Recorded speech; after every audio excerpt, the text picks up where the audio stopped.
doubles and coffee for normal human beings with a conscience, with no evil intent, listening to a commission of inquiry into the tragedy of leaving 4 citizens, 4 fathers, 4 divers inside a pipe without lifting a finger to help them, while having full intel from a survivor who was in the pipe, who somehow got out on his own with a little assistance to climb up and out.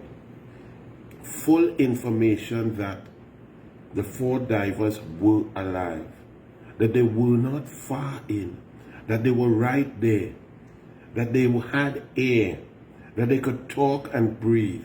Full information. Yet human beings took decisions to not rescue. In the history of first responders, that must be the darkest stain globally. Whether it's when coal mines collapse, tunnels collapse, people underwater, whatever rescue, fire in skyscrapers, buildings bombing, terrorist action and buildings falling. That PARIA response, the blocking, the stopping of a rescue, the inability to move, or the desire to not save, or the desire to keep something secret. Whatever it was, I can't get into the minds of people who are inhumane. Not a move to rescue. When rescuers and first responders go and risk their lives without information, without knowing if people are alive, without knowing the exact circumstances. Here they had full information, life, proof of life, and yet they did nothing. Why? But Ramesh Lawrence Maharaj sums it up first and foremost. In his 3.5-hour summation, he said, the inevitable conclusion of the evidence presented during the inquiry was that the earliest hours after the incident on February 25th last year, when rescue would have been possible, were squandered by PARIA Fuel Trading Company. And he also goes on to recommend criminal prosecution. We await the report, and we await what Stuart Young and Keith Christopher Rowley would do with the report, because they received a Judith Jones report, the PNM, since December 13, 2021, and up to now they've not moved a finger to help those children who are being abused, raped, battered, beaten, burnt with cigarettes. They've not lifted a finger. They didn't lift a finger for the divers for 39 hours.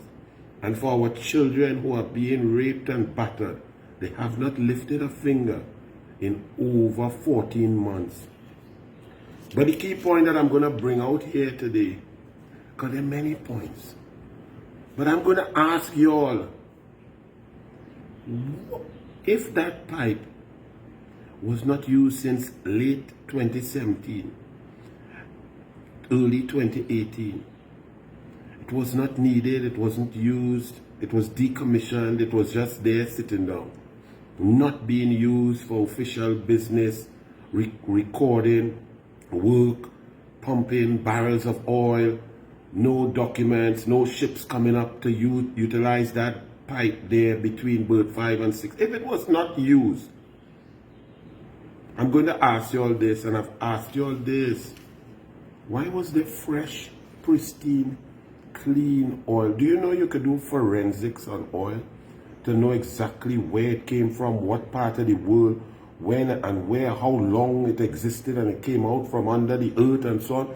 There are scientists who could analyze oil in a lab like that.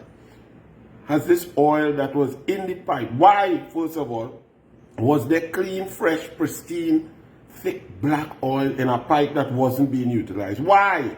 Or nobody want to answer to that? And then let me read what Ramesh Lawrence Maharaj said. He said, the removal of the contents of the pipeline was an underlying factor in the incident, as it created a gaseous void. So what you had thing in there to remove for if it not being used? If a pipe is being used, it should be dry. If it are anything, it should be old, thick, mucky, old oil. How it have fresh, pristine liquid. Let's stop there. Because in between all the evidence, you have to ask the question, why PARIA? Why? Why NEWMAN GEORGE? Why Piper? Why Mushtaq Mohammed? Why Keith Rowley? Why Stuart Smallpen Young? Why would you all move in such an anti-human manner? Why would you move so unreasonably? Because anybody would move reasonably quick to get them men out of there. After Boudram say, my boys right there, they are alive. This one might have a broken leg. Go and get them, go and get them.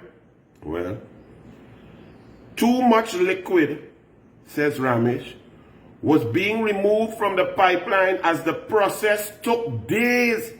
So before the work, whatever work they had to do to fix the pipe and so on, because of the excess use, they were using it for something, using it for oil, fresh, brand new oil being pumped to where, by whom, for whom, where the documentation, which ships, where it was going, who oil it was, what type of oil, local oil, Trinidad oil, Venezuela oil, what kind of oil, Trafigura PTE oil, Wilmer Rupetti oil, ES Euro shipping oil, what was the oil, where it was going, where the documents, who signed up on it, how much money Trinidad and Tobago make from the oil, who it was being sold to, how much we pay for it, why it had so much oil in the pipe, what was the job being done. Listen to what Ramesh said. Too much oil was being removed from the pipeline as the process took days, and over 1,200 barrels of oil were recorded as being removed from a pipe that was not under use, from a derelict pipe. So much oil, so much clean oil. Only I want to know where the oil, what was going on.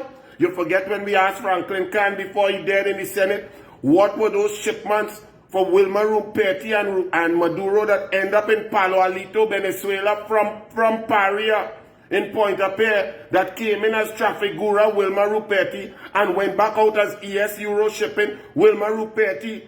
Where that and why that was done under US sanctions at that time. This is a very serious thing. Why Oledo just ask the question, what the hell fresh clean oil was doing in that pipe? And when you get that answer, then you might begin to explain why human beings left other human beings to suffocate and die in a pipe for 39 hours knowing full well that they were alive.